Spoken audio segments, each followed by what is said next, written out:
A very good evening, everyone. So, till the previous lecture, we were doing with the final account, correct? Final account का एक sums हम लोग बनाए थे, correct? एक sums हुआ था ना अपना पूरा, और फिर कुछ सम्स डिस्कस किए थे. बाकी के sums have you all gone through? हाँ या ना? जा रहे हो? तो जितना भी सम्स है, डू ट्राई इट. कहीं पे भी प्रॉब्लम होगा एक बार बताना उसको, we will then solve it. आया बात समझ में? Today we will be moving to the next chapter और the next concept, that is preparation of financial statement of not for profit organisation. नाम सुने हो क्या ये चैप्टर का? कैसा चैप्टर है ये?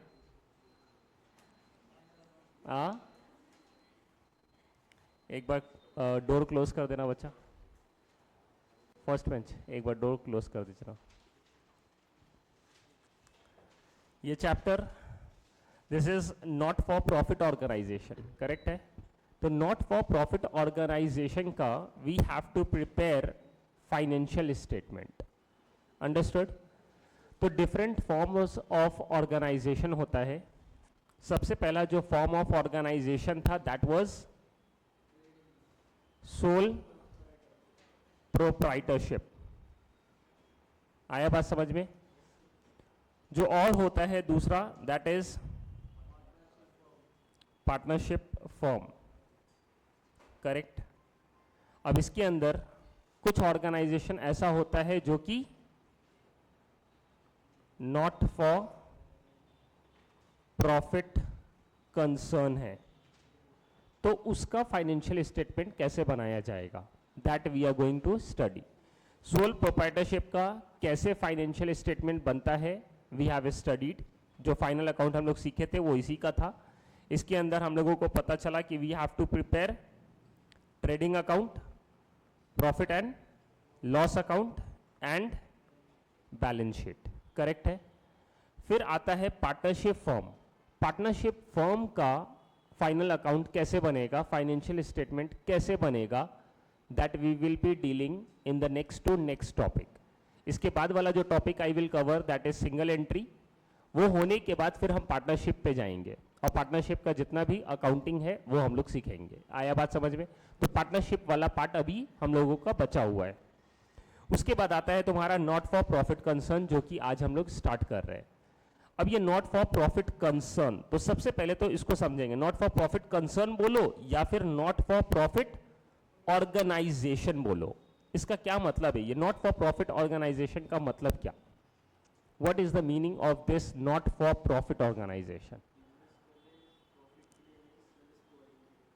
हाँ, मतलब यहां पे ये जो ऑर्गेनाइजेशन है, जो संगठन है, जहां पे ग्रुप ऑफ पीपल अपना एफर्ट्स देता है, उसे बोलते हैं ऑर्गेनाइजेशन.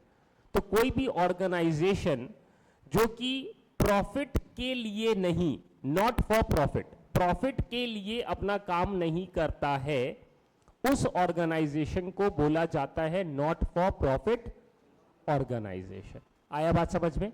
मतलब वो ऑर्गेनाइजेशन जिसका मोटिव प्रॉफिट कमाना नहीं है. उसका मोटिव तब क्या है फिर? प्रोवाइड करना सर्विस. किसको? सोसाइटी को. मतलब सोशली, जो सोशल वर्क करना, काम करना, सोसाइटी के लिए करना, सोसाइटी के हित के लिए करना, ना कि अपने हित के लिए करना, वैसे ऑर्गेनाइजेशन को बोला जाता है नॉट फॉर प्रॉफिट ऑर्गेनाइजेशन. आया बात समझ में? Understood everyone? क्लियर है? तो अब इस ऑर्गेनाइजेशन का we have to prepare financial statement. अब इसका फाइनेंशियल स्टेटमेंट कैसे प्रिपेयर किया जाएगा? क्योंकि ये भी एक ऑर्गेनाइजेशन है, तो इसके अंदर भी कुछ पैसा आएगा और कुछ पैसा जाएगा. बट ये जो पैसा आया आ रहा है या जो पैसा जा रहा है, this is used for the providing services. मतलब हेल्प करने के लिए है, सोसाइटी को सपोर्ट करने के लिए है, उसके लिए पैसा खर्च किया जा रहा है और पैसा कहीं से आ रहा है. तो ये पैसे का तो हिसाब रखना पड़ेगा. तो इसलिए हम लोगों को प्रिपेयर करना होगा फाइनेंशियल स्टेटमेंट. और इस फाइनेंशियल स्टेटमेंट के अंदर हम लोगों को कुछ अकाउंट प्रिपेयर करना होगा, कुछ स्टेटमेंट प्रिपेयर करना होगा और हम लोग जाके फाइंड आउट करेंगे कि ये जो संगठन चल रहा है ये सही है या नहीं। इन द सेंस मतलब जो इसका पैसा आ रहा है वो पैसा बराबर यूज हो रहा है, फिर कुछ जो पैसा बचा तो उससे इस ऑर्गेनाइजेशन में ये पैसा बचा हुआ रहेगा, तो ये फिर पैसा किसके लिए खर्च होगा, सोसाइटी के लिए खर्च होगा। तो ये सब मैनेज अच्छे से हो रहा है या नहीं, कैसा हो रहा है, इसको फायदा है या नहीं, ये संगठन को चलाना सही है या नहीं, तो that all will be known with the help of or by preparing financial statement। आया बात समझ में। अब इसके अंदर फाइनेंशियल स्टेटमेंट में प्रिपेयर क्या करेंगे, जैसे हम लोग सोल प्रोप्राइटरशिप था उसके अंदर फाइनल अकाउंट के अंदर 3 चीज प्रिपेयर करते थे। वन वाज ट्रेडिंग अकाउंट, फिर उसके बाद प्रॉफिट एंड लॉस अकाउंट और यहाँ पे बैलेंस शीट। अब क्योंकि ये ऑर्गेनाइजेशन ऐसा है जहां पे खरीद बेच नहीं होगा, तो इसलिए ट्रेडिंग अकाउंट यहां नहीं बनाया जाएगा। खरीद बेच करेंगे क्या, यहाँ पे खरीद बेच करने वाला काम नहीं है, सर्विस प्रोवाइड करना है अपने को और उसके रिलेटेड कुछ पैसा आएगा और कुछ पैसा जाएगा, उसका हिसाब रखना है, तो इसलिए यहाँ पे ट्रेडिंग अकाउंट नहीं बनेगा। दूसरा आता है प्रॉफिट एंड लॉस अकाउंट। तो प्रॉफिट एंड लॉस अकाउंट हम लोग बनाते थे फाइनल अकाउंट के केस में, और वो बनता था उस ऑर्गेनाइजेशन का जिसका मोटिव होता था पैसा कमाना नहीं बल्कि प्रॉफिट कमाना, जिसको हम लोग पैसा कमाना बोल सकते हैं, पैसा कमाना। तो पैसा कमाना था, तो इसलिए वहां पे प्रॉफिट या लॉस अकाउंट बनाया जाता था। यहां पे पैसा कमाना इज नॉट द मोटिव, इसलिए यहां पे हम लोग प्रॉफिट एंड लॉस अकाउंट भी नहीं बनाएंगे। मतलब ट्रेडिंग अकाउंट भी नहीं बनेगा, प्रॉफिट एंड लॉस अकाउंट भी नहीं बनेगा। आया बात समझ में। तो सर बनाएंगे क्या, तो दिख रहा है एक नजर के सामने, दैट इज बैलेंस शीट। तो बैलेंस शीट क्यों बनाएंगे, बैलेंस शीट क्यों बनाते थे हम लोग, टैली करने के लिए, एसेट्स और लायबिलिटी। तो ये क्या होता था, इससे क्या पता चलता था अपने को, फाइनेंशियल पोजीशन पता चलता था। तो यहां पे भी मुझे पता चलना चाहिए कि ये जो नॉट फॉर प्रॉफिट ऑर्गेनाइजेशन है इसका स्टेटस क्या है, इसका पोजीशन क्या है, इसके पास एसेट कितना है और इसके पास लायबिलिटीज कितना है। तो यहां पे हम लोग फाइनेंशियल पोजीशन पता करने के लिए बैलेंस शीट बनाएंगे। बट सर जो पैसा आ रहा है, पैसा जा रहा है, तो इससे कुछ ना कुछ तो अपने को पैसा बचेगा और ये संगठन में ही, मतलब ये ऑर्गेनाइजेशन में ही रखा रहेगा, जिससे हम लोग बाद में फिर से सर्विस प्रोवाइड करेंगे। तो ये सब का हिसाब रखने के लिए कुछ ना कुछ हम लोगों को और अकाउंट बनाना पड़ेगा। तो यहां पे प्रॉफिट एंड लॉस अकाउंट ना बनाकर हम लोग जो अकाउंट बनाएंगे उसका नाम होगा इनकम एंड एक्सपेंडिचर अकाउंट। यहां profit and loss find out नहीं करना है, ये मोटिव नहीं है, इसलिए यहां प्रॉफिट एंड लॉस अकाउंट नहीं बनेगा। यहां सिर्फ इनकम एंड एक्सपेंस, कहां से इनकम हुआ, कहां से एक्सपेंस हो रहा है, कहां खर्च हो रहा है, इसका हिसाब रखना। तो that is income and expenditure account. सिर्फ बंद खोल कर छोड़ देना, आप बस रहने दो, लीव इट, बंद कर दो बच्चा, उसको बंद कर दो। हाँ, और अब कोई आया तो इट इज योर टर्न कि आप जाओगे और आप खोलोगे, और फिर जो आएगा वो बंद करेगा और वो खोलेगा। आया बात समझ में, डन। तो इसलिए लेट नहीं आने का, टाइम पे आ जाने का। चलो आ जाओ। तो we will prepare income and expenditure account और दूसरा बनाएंगे हम लोग बैलेंस शीट। अंडरस्टूड। अब आते हैं हम लोग थोड़ा सा एक छोटा मोटा एक बार रीड करेंगे, समझेंगे व्हाट इट इज, और उसके बाद फिर आगे मूव करेंगे कि ये कैसे प्रिपेयर किया जाता है। अब एक बात बताओ, नॉट फॉर प्रॉफिट ऑर्गेनाइजेशन के अंदर क्या क्या चीज आ सकता है। Charitable trust. ये चैरिटेबल ट्रस्ट का काम क्या है, सर्विस देना, बराबर है। चैरिटी इन द सेंस मतलब यहां पे चैरिटी आएगा, पैसा आएगा और ये पैसा हम लोग यूज करेंगे कुछ अच्छे पर्पस के लिए, जिससे अपने सोसाइटी में सोसाइटी वाले का फायदा हो। या तो ऐसा हो सकता है कि हैंडीकैप वाले के लिए हम, स्पेसिफिक हैंडीकैप वाले के लिए हम पैसा रखेंगे, मतलब जो भी पैसा आएगा वो खर्च किसके ऊपर होगा, हैंडीकैप वाले के ऊपर। कुछ पैसा ऐसा आएगा जो किसके ऊपर खर्च होगा, बच्चों के ऊपर, अनाथ के ऊपर, तो उसके लिए। तो ये सब अलग अलग चैरिटेबल ट्रस्ट हो सकता है। फिर उसके बाद और क्या आ सकता है इसके अंदर, स्कूल्स आ सकता है। कौन सा स्कूल, एल्प्रो। भाई हम नाम लिए एल्प्रो, इसका ये मतलब नहीं है कि मतलब कोई भी प्राइवेट, मतलब प्राइवेट स्कूल इसके अंदर नहीं आएगा, क्योंकि आज की डेट में प्राइवेट स्कूल्स एंड कॉलेजेस जो है वो पैसा कमाने का काम कर रहे हैं। This is also a business. ये पढ़ाकर, जैसे मान लो मेरा कोचिंग सेंटर है, क्लास है, तो ये हम क्लास दे रहे हैं, प्रोवाइड तो कर रहे हैं सर्विस, बट मेरे मन में चल रहा है पैसा कमाना। आया बात समझ में। तो ये फिर नॉट फॉर प्रॉफिट ऑर्गेनाइजेशन के अंदर नहीं आएगा, वो बिजनेस के अंदर चला जाएगा और फिर उसका हम लोग फाइनेंशियल स्टेटमेंट प्रिपेयर करेंगे। समझ रहे हैं ये बात? तो अभी स्कूल्स का बात आया, कॉलेज का बात आया, तो ये वैसा स्कूल और वैसा कॉलेज जिसका मोटिव पैसा कमाना नहीं होता है, मतलब इसके अंदर तुम्हारा गवर्नमेंट स्कूल्स एंड कॉलेजेस आता है। आया बात समझ में? जहां पे पैसा फीस वगैरह बहुत कम होता है। ये कम क्यों होता है? जस्ट बिकॉज सबके लिए, सब लोग आ सके, सब लोग पढ़ाई कर सके और कंट्री का उन्नति हो सके। आया बात समझ में? तो दिस इज द रीजन। तो ये सब आता है इसके अंदर। अब इसका हम लोग अकाउंटिंग कैसे कैसे करेंगे वो हम लोग देखेंगे। तो ये एक बार जो भी दिया है यहाँ पे एक बार रीड कर लेना इसको। वाह क्या बात है, बैठ जाओ बच्चा, उसको बंद करके बैठ जाओ, आ जाओ। Now coming to the next one. अब इधर समझो, इधर ये सब रहने दो, एक एक करके पहले यहाँ पे कुछ डिस्कस करेंगे point and then we will move to the accounting वाला पार्ट। अब एक एक करके पहले चीज़ों को समझेंगे। अब देखो यहाँ पे या फिर ऐसा करो, इसको हम बाद में समझेंगे। आ जाओ इधर। अब देखो ये दोनों में हम लोग कंपैरिजन करेंगे। ये ऑलरेडी हो चुका है। Have we learn this? Trading account, profit and loss account and balance sheet. अब हम लोगों को ये सीखना है, income and expenditure and balance sheet. बराबर है? अब बताओ ये जो ट्रेडिंग अकाउंट था, ये trading account, profit and loss account and balance sheet किसके बेसिस पे बनता था? ट्रायल बैलेंस के बेसिस पे बनता था। तो we had trial balance, trial balance के बेसिस पे बनाया जाता था,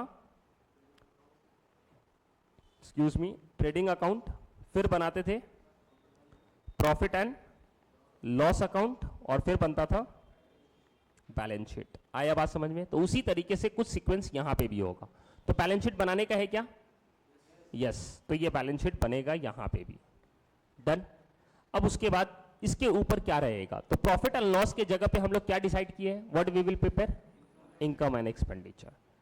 बट ये हूबहू वैसा ही काम करेगा जैसे हम लोग प्रॉफिट एंड लॉस अकाउंट में काम कर रहे थे। प्रॉफिट एंड लॉस अकाउंट में लिखते क्या थे? प्रॉफिट एंड लॉस अकाउंट के डेबिट साइड होता था और एक क्रेडिट साइड होता था। क्या इसके अंदर क्या जाता था? Expense and losses and income and gains. और इत्तेफाक से इसका भी नाम वही है, इनकम एंड एक्सपेंसेस। मतलब यहां पे भी जाएगा इनकम और यहां पे भी जाएगा एक्सपेंस। सिर्फ नाम चेंज कर दिया गया है जस्ट बिकॉज ये कोई बिजनेस का नहीं है बल्कि नॉट फॉर प्रॉफिट कंसर्न का है। आया बात समझ में? तो यहां पे बनेगा इनकम एंड एक्सपेंडिचर अकाउंट और जैसे बनाते थे सेम वैसा ही बनाएंगे। अब इसका फॉर्मेट कैसा होगा वो देखेंगे। आया बात समझ में? अब जब फॉर्मेट का बात आया तो पहले इसी पे बात करते हैं। Income and expenditure, income and expenditure. तो अब ये डेबिट साइड में हम लोग क्या लिख देंगे? इनकम, और यहां पे क्रेडिट साइड में लिख देंगे एक्सपेंडिचर। बराबर? एक्सपेंस। करेक्ट? तो ऐसा नहीं करेंगे हम लोग। अंडरस्टूड? जब इनकम एंड एक्सपेंडिचर बोलने को इनकम एंड एक्सपेंडिचर अकाउंट है, बट जो सबसे पहला डेबिट साइड में आएगा that will be your expense. यहां पे एक्सपेंस आएगा जिसको हम लोग एक्सपेंडिचर बोलेंगे। आया बात समझ में? और जो तुम्हारा क्रेडिट साइड में है यहां पे जाएगा आपका इनकम। बोलने को है income and expenditure but debit side में सबसे पहले लिखा जाएगा एक्सपेंडिचर और उसके बाद लिखा जाएगा इनकम। अभी तक इतना समझा ये बात? डन। इसमें गलती कभी नहीं होना चाहिए। अगर इधर का उधर हुआ, लिखने को तो आप बराबर सही लिखोगे। अगर एक्सपेंस रहेगा, रेंट मान लो, तो रेंट लिखना है, दिस इज एन एक्सपेंस, तो ये एक्सपेंस लिखना है। बट एक्सपेंस अगर यहां पे हम लिखे हैं तो यहां पे अगर हम बाई रेंट लिख देंगे तो ये गलत हो जाएगा। ये रेंट है तो रेंट को डेबिट साइड में ही एक्सपेंडिचर में लिखना पड़ेगा। तो नाम पे नहीं जाना, बोलने के लिए इनकम एंड एक्सपेंडिचर बट लिखने के लिए एक्सपेंडिचर एंड देन इनकम। आया बात समझ में? उसके बाद आता है तुम्हारा ट्रेडिंग अकाउंट। तो यहां पे कौन सा अकाउंट बनाएंगे इसके बदले में? ट्रेडिंग अकाउंट के बदले में क्या बोले हम लोग बनाने के लिए? ट्रेडिंग अकाउंट यहां बनेगा क्या? नॉट फॉर प्रॉफिट कंसर्न नहीं, तो यहां पे कुछ भी नहीं बनेगा। तो ट्रेडिंग के जगह पे कुछ भी नहीं है, प्रॉफिट एंड लॉस के जगह पे income and expenditure, balance sheet के जगह पे बैलेंस शीट। अब आता है उसके ऊपर, अब ये जो trading account, profit and loss, balance sheet बन रहा था, ये किसके बेसिस पे था? Trial balance. तो यहां पे जो रहेगा हम लोगों का बेसिस वो रहेगा रिसिप्ट्स एंड पेमेंट्स। तो यहां पे ये रिसिप्ट्स एंड पेमेंट अकाउंट दिया रहेगा। इसके बेसिस पे दिस विल बी गिवन, इसके साथ दिया रहेगा एडजस्टमेंट, और इसके हेल्प से बनाएंगे इनकम एंड एक्सपेंडिचर अकाउंट, और उसके हेल्प से बनाएंगे बैलेंस शीट। जैसे यहां ट्रायल बैलेंस के हेल्प से ये तीनों बनता था, उसी तरीके से रिसिप्ट एंड पेमेंट के हेल्प से बनेगा income and expenditure and balance sheet. अभी तक कितना समझा सबको? Done everyone? अब आते हैं इस पे। अब ये रिसिप्ट एंड पेमेंट अकाउंट ये है क्या? नाम से क्या समझ में आ रहा है? रिसिप्ट एंड पेमेंट मतलब क्या? बराबर, income and expenditure, cash inflow and outflow. ये जो रिसिप्ट है और पेमेंट है ये यूज होता है कैश के केस में। जहां पैसा आता है तो उसे बोला जाता है रिसिप्ट, और जहां पैसा जाता है उसे बोला जाता है पेमेंट। ये कहां सीखे थे हम लोग? कैश बुक में। तो ये कुछ नहीं है बल्कि समझ लो कैश बुक है। कितना पैसा आया और कितना पैसा गया। Understood everyone? क्लियर है अभी तक ये बात? तो यहां पे क्योंकि रिसिप्ट लिखा है यहां पे पहले और पेमेंट बाद में लिखा है, तो अंदर क्या लिखेंगे? सबसे पहले यहां पे लिखा जाएगा रिसिप्ट और इसके बाद में लिखा जाएगा पेमेंट। ऐसा नहीं कि यहां पे भी उल्टा करेंगे, पेमेंट पहले और रिसिप्ट बाद में, वैसा नहीं। वो सिर्फ इनकम एंड एक्सपेंडिचर अकाउंट में। आया बात समझ में? उसके पीछे लॉजिक है, क्योंकि डेबिट साइड में होता है एक्सपेंडिचर एंड लॉसेस, इसलिए वहां पे डेबिट में लिखे थे, और क्रेडिट में होता है इनकम एंड गेन्स, इसलिए इनकम में लिखे थे। बट बोलने को इनकम एंड एक्सपेंडिचर अच्छा लगता है और बोलने को इजी होता है, ये चलता है, इसके वजह से ऐसा बोला जाता है। Understood everyone? क्लियर है? रिसिप्ट एंड पेमेंट अकाउंट में डेबिट साइड में रिसिप्ट होता है, मतलब व्हाट कम्स इन, और ये रिसिप्ट है कैश से रिलेटेड। और कैश कौन सा अकाउंट है? Real account. और रियल अकाउंट का गोल्डन रूल क्या है?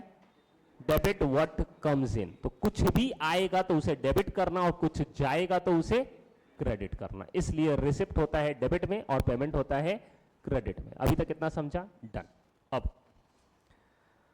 अब जो समझना है वो इंपॉर्टेंट है। अब हर एक बात देखो, जितना बेसिक इंपॉर्टेंट होता है उसके बाद कुछ भी इंपॉर्टेंट नहीं है। जो है सो बस बेसिक्स ही इंपॉर्टेंट है। अगर बेसिक को अगर क्लियर अच्छा से कर लेते हो और समझ जाते हो तो सम्स बनाना बहुत इजी हो जाएगा।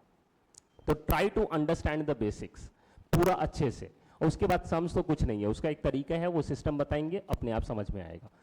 अब इसके अंदर ये हो गया रिसिप्ट एंड पेमेंट अकाउंट, और ये हो गया तुम्हारा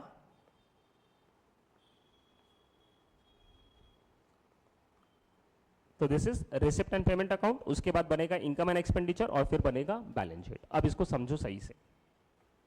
ये जो रिसिप्ट है, रिसिप्ट का मतलब पैसा आना।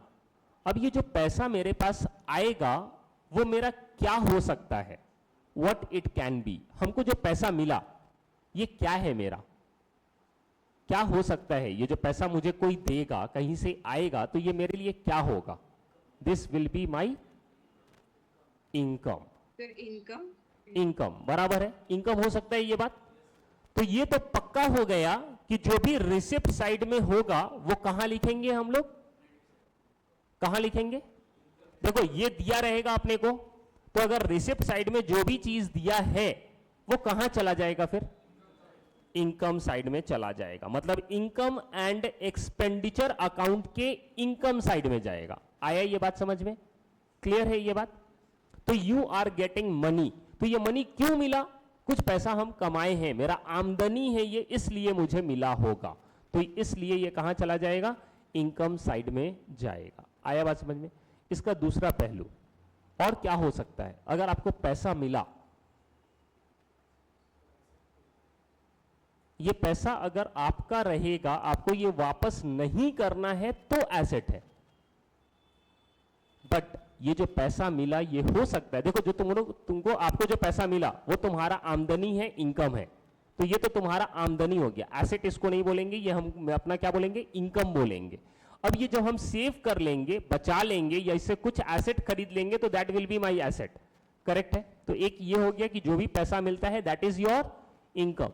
दूसरा ये होता है कि जो पैसा आपको मिला है, हो सकता है ये आपको लोन में मिला हो, उधार मिला हो। आया बात समझ में? जब उधार मिलेगा पैसा तो ये क्या हो जाएगा? तुम्हारे ऊपर कर्ज हो जाएगा, और ये कहां चला जाएगा?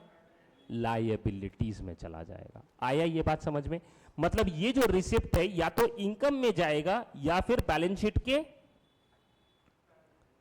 लायबिलिटीज में जाएगा। ये 100% है, इसके अलावा इसका जगह कहीं नहीं है।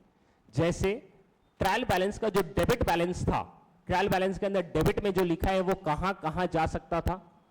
ट्रेडिंग अकाउंट के डेबिट, या तो प्रॉफिट एंड लॉस के डेबिट, या फिर बैलेंस शीट के एसेट। उसी तरीके से जो रिसिप्ट एंड पेमेंट अकाउंट के रिसिप्ट साइड में दिया रहेगा वो या तो मेरा इनकम होगा या फिर मेरा लायबिलिटी होगा। बस ये 100% है, इसके अलावा उसका कोई जगह नहीं है। आया बात समझ में? क्लियर है अभी तक ये बात? Yes, online mode. लायबिलिटी तो तब होगा ना जब किसी को देना है, राइट? अगर कोई चीज हमें एज ए चैरिटी मिला है तो वो तो लायबिलिटी नहीं है ना। वो तो नहीं, वो लायबिलिटी नहीं है, फिर वो इनकम हो जाएगा। फिर भी लायबिलिटी में जाएगा? नहीं, वो एक ही जगह जाएगा कहीं पे भी, या तो वो इनकम कहलाएगा या फिर लायबिलिटी कहलाएगा। लायबिलिटी कब कहलाएगा? जब आपको वो पैसा वापस करना है, देना है, तो दैट इज योर लायबिलिटी। और जब आपको पैसा मिल गया है, अब ये आपका ही पैसा है, तो दिस इज योर इनकम। बात खत्म। आया बात समझ में? सर, तो ये एसेट में नहीं जाएगा जब नहीं जाएगा एसेट में, नहीं। अंडरस्टूड? ये पैसा आपको मिल रहा है, क्यों पैसा मिल रहा है? क्योंकि आपका आमदनी है, कहीं से आप कुछ पैसा कमाए हो। जैसे मुझे मिला पैसा, तो पैसा क्यों मिला? ये सैलरी मुझे मिला यहां पे, तो this salary is my income. तो ये सैलरी मेरे लिए क्या है? आमदनी है। तो वो कहां जाएगा? इनकम में जाएगा या फिर लायबिलिटी में? इनकम में जाएगा। आया बात समझ में? बट अगर आप हमको पैसा दे रहे हो उधार पे, तो हुआ मेरे लिए क्या? रिसिप्ट। हमको तो मिल ही रहा है, तो दिस इज रिसिप्ट। बट ये जो रिसिप्ट है ये क्या हो जाएगा? लायबिलिटी हो जाएगा। क्यों लायबिलिटी हो जाएगा? Just because I have to return it. Understood? Clear है ये बात? आ रहा है बच्चा समझ में? Yes sir. डन। अब सुनो इधर, तो रिसिप्ट का फाइनल किधर हुआ? किधर किधर जाएगा? या तो इनकम या तो लायबिलिटीज। तो पेमेंट किधर जाएगा फिर? देखो, पेमेंट का मतलब क्या हुआ? खर्च, बराबर है। तो खर्च अगर कर रहे हो तो ये तुम्हारा खर्च है, और खर्च है तो ये क्या हो जाएगा? एक्सपेंडिचर। तो ये किधर चला जाएगा? एक्सपेंडिचर। बट दूसरा ऐसा हो सकता है कि ये वैसा खर्च है जो बार बार नहीं कर रहे हैं हम, और हम कुछ अपना ये पैसा जो पेमेंट कर रहे हैं, this payment is done for buying an asset. अगर आप एसेट खरीद रहे हो, मतलब मान लो मशीनरी खरीद रहे हो, तो मशीनरी तुम्हारे लिए क्या है? एसेट। उसके लिए भी पैसा तो देना पड़ेगा, तो पेमेंट हो रहा है। बट ये जो पेमेंट हो रहा है ये क्यों हो रहा है? Just because you are acquiring asset, you are acquiring machinery, and this machinery is your asset. तो एक्सपेंस दो तरीके का होता है। एक होता है नहीं कैपिटल एक्सपेंडिचर, और दूसरा होता है रेवेन्यू एक्सपेंडिचर। तो उसके बेसिस पे क्लासिफिकेशन होगा कि ये मेरा खर्च माना जाएगा या मेरा एसेट माना जाएगा। तो सबसे पहला बात ये डिसाइड हुआ कि ये पेमेंट वाला किधर जाएगा? या तो एक्सपेंडिचर या फिर एसेट्स में जाएगा। आया बात समझ में? तो जो भी तुम्हारा पेमेंट है ये या तो एक्सपेंडिचर में जाएगा और एसेट। जो भी रिसिप्ट है वो किधर जाएगा? या तो इनकम और लायबिलिटी। बट सर मुझे कैसे समझेगा कि ये इनकम में लिया जाए या लायबिलिटी में लिया जाए, या कैसे समझेगा कि इसे एक्सपेंडिचर में लिया जाए या एसेट में लिया जाए? तो ये समझने के लिए we have to understand the two concept, that is capital nature and revenue nature. आया बात समझ में? डन। मतलब अब ये capital nature and revenue nature, तो क्योंकि मेरे पास एक है रिसिप्ट साइड और दूसरा है पेमेंट साइड, तो रिसिप्ट का दो पार्ट हो सकता है, one is capital receipt and the another one is revenue receipt. और पेमेंट का भी दो साइड हो सकता है, वन इज कैपिटल, तो ये कैपिटल पेमेंट नहीं बोलते हैं, कैपिटल एक्सपेंडिचर बोलते हैं। तो कैपिटल एक्सपेंडिचर हो सकता है या फिर रेवेन्यू एक्सपेंडिचर हो सकता है। आया बात समझ में? तो अब इस दोनों को समझने से पहले first we have to understand कि सर ये कैपिटल नेचर क्या होता है और रेवेन्यू नेचर क्या होता है। शायद से ये बात हम समझाए भी थे, कैपिटल नेचर और रेवेन्यू नेचर। रेवेन्यू नेचर किसको बोलते हैं, क्या होता है रेवेन्यू नेचर? मतलब वैसा, मान लो आप पेमेंट साइड को पकड़ लो या एक्सपेंस को पकड़ लो, तो ये एक्सपेंडिचर, ये खर्च, उसको रेवेन्यू कब बोलोगे, रेवेन्यू एक्सपेंडिचर कब बोला जाएगा? इसके लिए दो चीज होना चाहिए। सबसे पहले क्या होना चाहिए? It is going to day-to-day operations. Pardon, सबसे पहले क्या होना चाहिए? Operations. The first thing is it should be recurring in nature, मतलब ये बार बार खर्च हो रहा है। आया बात समझ में? और दूसरा याद है किसी को? हाँ, दूसरा एक और चीज इसको समझने के लिए, दो चीज से ये समझ में आता है कि ये रेवेन्यू नेचर का है। वन इज कि ये रिकरिंग है, मतलब जो बार बार खर्च किया जाएगा, और दूसरा जो होता है, Run the production operation. हाँ, क्या चीज? उसको बोलते हैं द बेनिफिट। आप खर्च कर रहे हो तो खर्च क्यों कर रहे हो? कुछ बेनिफिट पाने के लिए। तो ये जो बेनिफिट है, अगर this benefit is for shorter period, और शॉर्ट पीरियड मतलब ये 12 मंथ से 12 मंथ या 12 मंथ से कम का है, इससे बेनिफिट आपको मिलेगा, और वो रिकरिंग नेचर का है, तो उसे आप कैटेगराइज करोगे इन द रेवेन्यू नेचर। आया बात समझ में? जैसे पेमेंट कर रहे हो, सैलरी दे रहे हो, तो ये सैलरी कितना दिन का देते हो? 1 महीने का। तो 1 महीना का सैलरी दिए तो बेनिफिट कितने दिन का मिलेगा? 1 महीने का बेनिफिट मिलेगा। कोई बंदा आपके लिए काम करेगा तो कितना महीना काम करेगा? 1 महीना काम करेगा, क्योंकि आप 1 महीने का सैलरी दे रहे हो। फिर दूसरा महीना का सैलरी दोगे, दूसरा महीना का काम लोगे उससे, तो यहां पे बेनिफिट आपको जो मिल रहा है that is for short period. आया बात समझ में? तो ये वाला पहला हो गया। और दूसरा रिकरिंग, क्या ये साल भर में कितना बार चल रहा है? 12 बार। तो ये चल रहा है, बार बार हो रहा है, तो दैट इज रिकरिंग। तो ऐसा जो होता है उसे बोला जाता है रेवेन्यू नेचर। आया बात समझ में? Understood everyone? और दूसरा कैपिटल नेचर कब बोला जाएगा? बराबर, जब नॉन रिकरिंग होगा, मतलब ये बार बार आप खर्च नहीं करोगे, साल में कभी कदार एक बार कर लोगे इस खर्च, तो उस टाइप के खर्च को बोला जाएगा कैपिटल एक्सपेंडिचर। आया बात समझ में? Understanding everyone? तो ये साल भर में कभी कदार होगा, बार बार नहीं होगा। और दूसरा क्या होना चाहिए? जो बेनिफिट है वो लॉन्ग टर्म के लिए होगा। तो यहां पे बेनिफिट आपको लंबे समय तक मिलेगा, मतलब जहां पे आप खर्च कर रहे हो, जो खरीदे हो, उससे बेनिफिट लंबे समय तक मिलेगा, ज्यादा टाइम तक मिलेगा। जैसे अगर आप एसेट खरीदते हो, मशीनरी खरीदते हो, तो क्या ये मशीनरी बार बार खरीदते हो? नहीं, एक बार खरीदते हो। इससे बेनिफिट कितना दिन मिलेगा? बहुत सालों साल मिलेगा। तो ये हो गया लॉन्गर पीरियड। लॉन्गर पीरियड मतलब 12 महीने से ज्यादा। ज्यादा आया ना समझ में? Longer period. तो अगर ये होता है तो that is your capital nature. और ये कैपिटल नेचर में या तो एक्सपेंडिचर हो सकता है या फिर रिसिप्ट हो सकता है। आया बात समझ में? अब इसको कैटेगराइज, ये तो कैटेगराइज हो गया।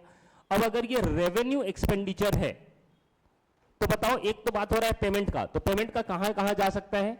या तो एक्सपेंडिचर या फिर एसेट में जा सकता है। तो अगर ये रेवेन्यू नेचर का है, मतलब जो बार बार खर्च हो रहा है और इससे बेनिफिट शॉर्टर पीरियड के लिए मिलेगा, तो इसको हम लोग रेवेन्यू एक्सपेंडिचर बोलेंगे। और ये कहां चला जाएगा? ये चला जाएगा तुम्हारा एक्सपेंडिचर में। और एक्सपेंडिचर मुझे कहां मिलेगा? इनकम एंड एक्सपेंस अकाउंट में। इनकम एंड एक्सपेंडिचर अकाउंट के कौन से side? Debit side. Understood everyone? और अगर ये कैपिटल नेचर का है, मतलब आप खर्च किए हो कैपिटल नेचर का, मतलब आप क्या खरीदे हो? एसेट। तो ये एसेट कहां चला जाएगा? एसेट्स में चला जाएगा। तो ये जाएगा तुम्हारा एसेट्स में। और एसेट्स कहां मिलेगा? बैलेंस शीट में। Understood everyone? क्लियर है ये बात? डन। तो ये हो गया तुम्हारा समझने का तरीका कि ये रेवेन्यू नेचर है या फिर कैपिटल नेचर है। तो ये जो नॉट फॉर प्रॉफिट कंसर्न है, इसके अंदर मेन यही दो टर्म समझना इंपॉर्टेंट है, क्योंकि इससे वी विल बाइफरकेट कि ये इधर जाएगा या उधर जाएगा। ये तो कंफर्म है कि रिसिप्ट वाला किधर जाएगा? या तो इधर या तो उधर। किधर? या तो इनकम या तो लायबिलिटी। इनकम में कब जाएगा तो उसके लिए कौन सा नेचर होना चाहिए बताओ तो, कैपिटल नेचर या रेवेन्यू नेचर, जो बार बार हो रहा है और उससे बेनिफिट आपको कम समय तक मिलेगा, तो ये कौन सा हो जाएगा, रेवेन्यू। तो रेवेन्यू नेचर वाला कहां जाएगा, इनकम में जाएगा। और इनकम कहां मिलेगा आपको, इनकम एंड एक्सपेंडिचर अकाउंट में। अंडरस्टूड, क्लियर है। और ये अगर कैपिटल नेचर का है, कैपिटल रिसिप्ट है, जैसे लोन मिला, लोन लिए हो, तो ये रीपे कब करना पड़ेगा, 2, 4, 5 साल बाद। तो ये क्या हो रहा है, आपको इससे बेनिफिट, मतलब इसका जो पेमेंट होगा वो 2, 4 साल बाद पेमेंट होगा। तो यहां पे बेनिफिट जो है तुम्हारा लॉन्गर पीरियड के लिए रहेगा। आया बात समझ में। तो this is your capital nature. Understood. अगर आपको रेंट मिला या सैलरी मिला, तो ये सैलरी क्यों मिला, क्योंकि आप 1 महीना काम किए हो, उसका सैलरी मिला, फिर काम करोगे फिर सैलरी मिलेगा, तो ये तुम्हारा रेवेन्यू इनकम हो जाएगा। आ रहा है बात समझ में। तो रेवेन्यू अगर रिसिप्ट रहा तो दैट इज इनकम, और ये इनकम कहां जाएगा, इनकम एंड एक्सपेंडिचर अकाउंट में। अगर कैपिटल नेचर का रहा, कैपिटल रिसिप्ट रहा, तो that will be your liabilities, और ये कहां जाएगा, बैलेंस शीट के लायबिलिटी साइड में। अंडरस्टूड एवरीवन, क्लियर है अभी तक ये बात, डन। ये वाला चार्ट को एकदम इंपॉर्टेंट है, ये लिखो इस तरीके से कि अगर रिसिप्ट है और एक पेमेंट है, तो रिसिप्ट का 2 कैटेगरी होगा, कैपिटल नेचर और रेवेन्यू नेचर। उसी तरीके से पेमेंट का 2 टाइप होता है, capital and revenue. Capital receipt रहा तो लायबिलिटी, रेवेन्यू रिसिप्ट रहा तो इनकम। कैपिटल पेमेंट नहीं बोलते हैं, कैपिटल एक्सपेंडिचर बोलते हैं। तो वो रहा तो तुम्हारा एसेट, और रेवेन्यू एक्सपेंडिचर रहा तो एक्सपेंडिचर। सर जरा लेफ्ट साइड में जाइए ना please.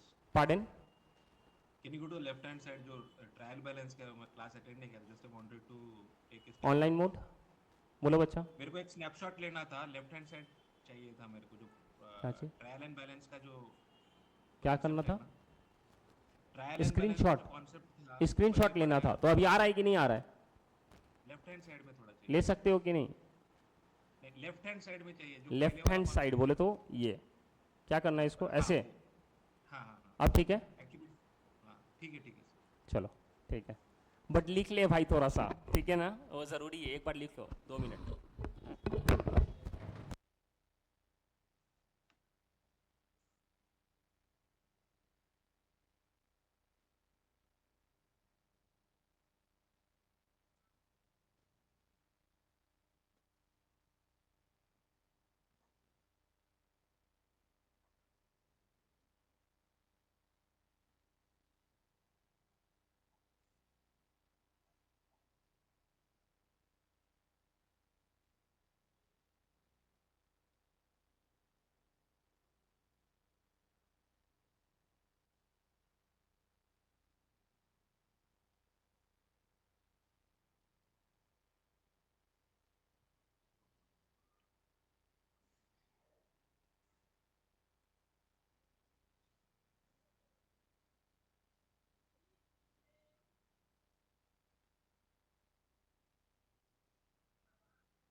Is it okay, done हो गया लिखकर, कैन वी मूव, चलो आ जाओ अब यहाँ पे, लीव इट, आगे चलते हैं। सुनो इधर,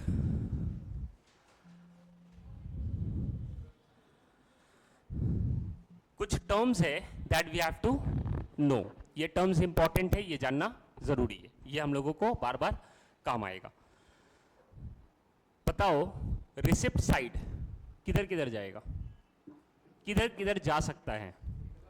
या तो इनकम एंड और लायबिलिटी, या तो इनकम या फिर लायबिलिटी एंड पेमेंट वाला, या तो एसेट या तो एक्सपेंस। डन, आगे चलते हैं। अब सुनो इधर, एंट्रेंस फीस। अब ये एंट्रेंस फीस क्या होता है? क्या होता है एंट्रेंस फीस?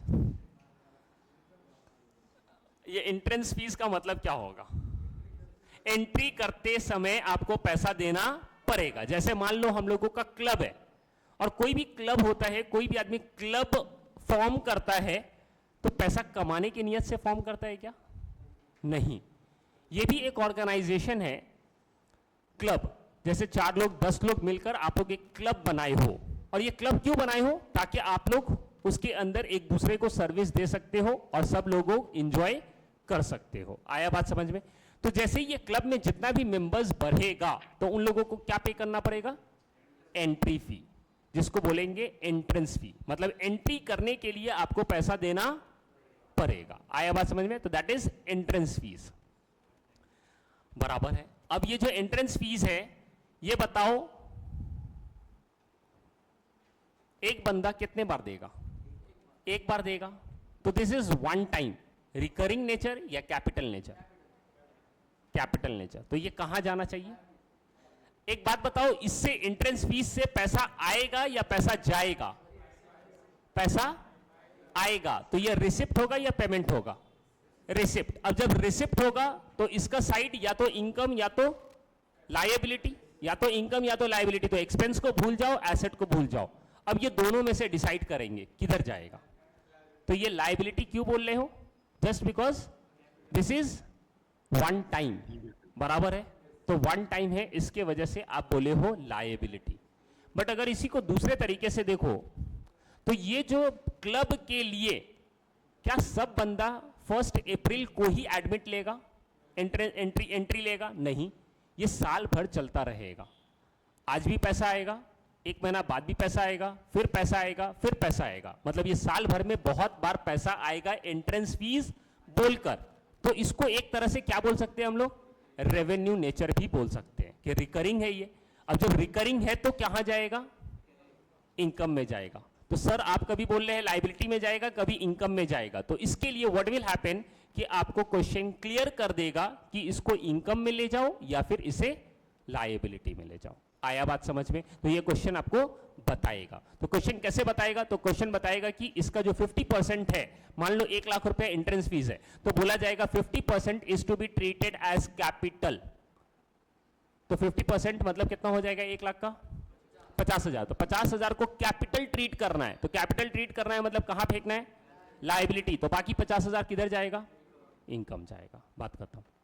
ये तो हम अपने मन से 50% बोले, वो हो सकता है 20% बोलेगा या बोलेगा पूरा को पूरा कैपिटल नेचर। समझ लो। Understood everyone? क्लियर है? आगे चलते हैं। दूसरा अब आता है डोनेशन।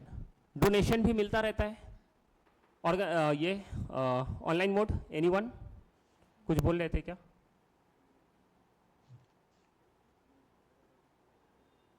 डन। चलो सुनो, अभी सिर्फ आप एक तरह से समझते रहो बात को। जब हम लोग एक बार सम्स पे आएंगे तो ये और इजी लगने लगेगा। तो पहले अभी समझते रहिए, जहां पे फिर डाउट होगा तो फिर कुछ देर बाद उसको डिस्कस करते हैं। अब आ जाओ डोनेशन पे। अब डोनेशन जो होता है, ये डोनेशन क्या है? डोनेशन आएगा या जाएगा? कोई भी organisation, not for profit organisation के अंदर डोनेशन मिलता है। तो this is also a receipt. आया बात समझ में? अब ये जब रिसिप्ट है तो फिर से इसका कहां कहां जा सकता है? या तो इनकम या तो लायबिलिटीज में जाएगा। आया बात समझ में? तो अब ये जो डोनेशन है, ये डोनेशन के बारे में भी आपको बता दिया जाएगा कि ये किसके रिलेटेड है। इसको कैपिटल ट्रीट किया जाए या फिर रेवेन्यू ट्रीट किया जाए। आ रहा है बात समझ में? आगे चलते हैं। दूसरा क्या है बच्चा? लेगेसी। लेगेसी क्या है? लेगेसी क्या होता है?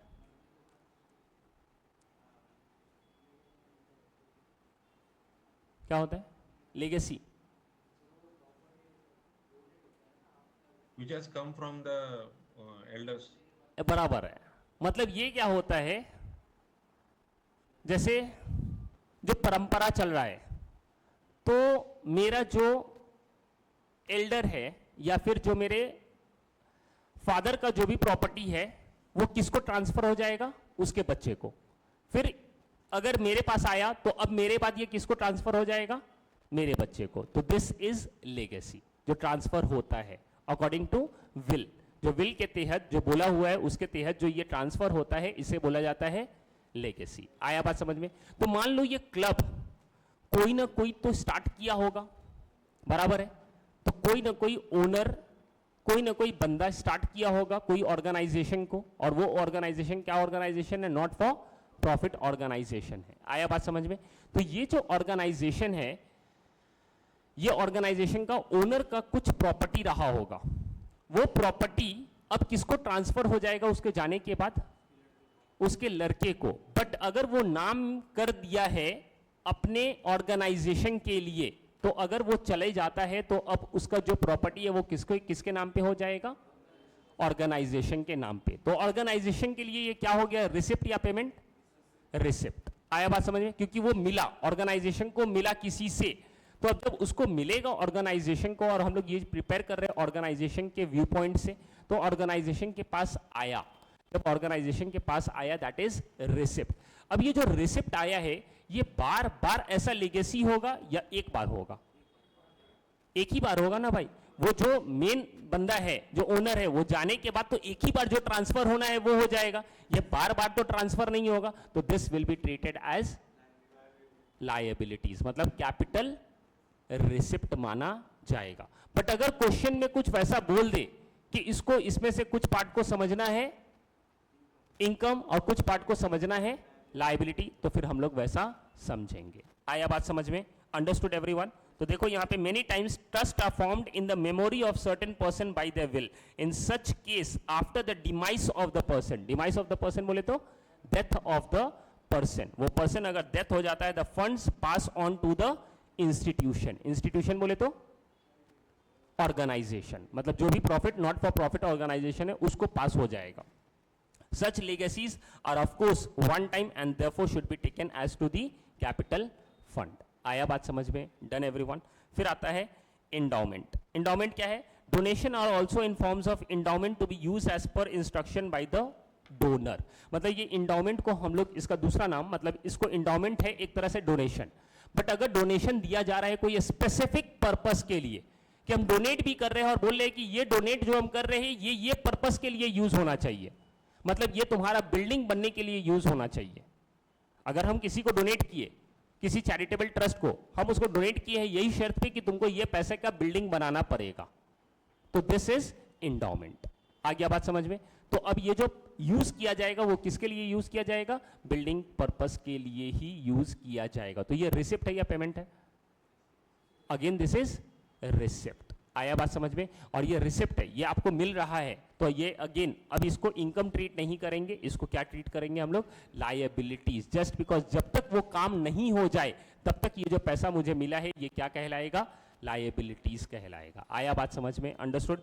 उसके बाद आता है तुम्हारा life membership fees. Life membership fees again same, किसके तरह इसको मैच कर सकते हैं?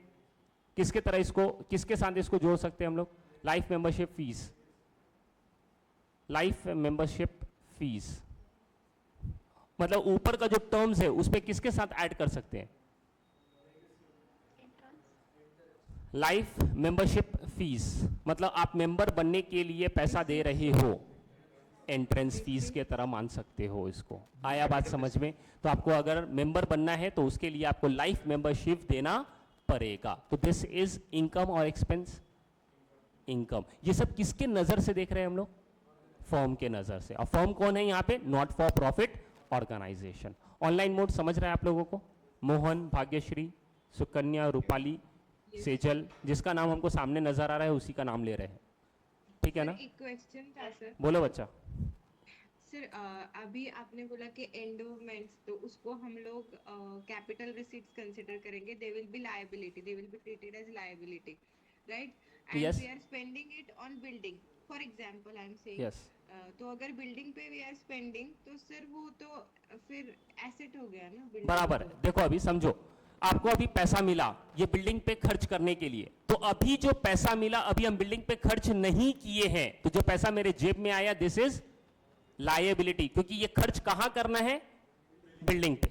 अब जिस दिन ये पैसा हम बिल्डिंग पे खर्च कर देंगे तो अब ये मेरा क्या हो जाएगा, अब ये पैसा खर्च कर देंगे तो क्या रेडी हो जाएगा, बिल्डिंग रेडी हो जाएगा, और बिल्डिंग मेरे लिए क्या कहलाने लगेगा, एसेट कहलाने लगेगा। आया बात समझ में बच्चा? Okay sir, understood. समझा? Yes sir, understood. यस, आ जाओ, समझा ये बात। लाइफ मेंबरशिप फीस तो same it will go like entrance fees. तो यहां पे अगेन ये भी तुम्हारा देखो is taken as capital receipt, तो ये कैपिटल रिसिप्ट माना जाता है। And every year a charge is debited based on some logic. तो यहाँ पे अगेन लाइफ मेंबरशिप के बारे में ये बोला जाता है ये कैपिटल नेचर का होता है, क्योंकि लाइफ मेंबरशिप फीस है, पूरे साल के लिए है। बट ये साल के लिए जरूर है, बट इसको हम लोग क्या करते हैं, पूरा साल का मतलब पूरा लाइफ का पैसा एक बार मिला, बट कुछ कुछ पैसा को हम लोग हर साल समझेंगे कि ये मेरा इनकम है, ठीक है। तो इसको दोनों ट्रीट कर सकते हैं, या तो इनकम या फिर लायबिलिटी। अगेन क्वेश्चन हम लोगों को स्पेसिफाई करेगा। Understood everyone? बट कहने का मतलब है कि ये सब टर्म्स यूज होने वाला है, और ये सब जितना भी टर्म यूज हुआ है ये हम लोगों का क्या है, ये इनकम है या फिर ये एक्सपेंडिचर है, मतलब सॉरी रिसिप्ट है या पेमेंट है, रिसिप्ट है। ये सब रिसिप्ट है। आ रहा है बात समझ में? And the last one and the main one that is subscription. Again subscription, अब ये सब्सक्रिप्शन है तो आपको सब्सक्राइब करना है, याद है? जहाँ पे भी सर्विस लेते हैं हम लोग कोई चैनल को, तो चैनल को हम लोग सब्सक्राइब करते हैं, तब जाके वो चैनल पे जो भी है वो आपको देखने को मिलता है।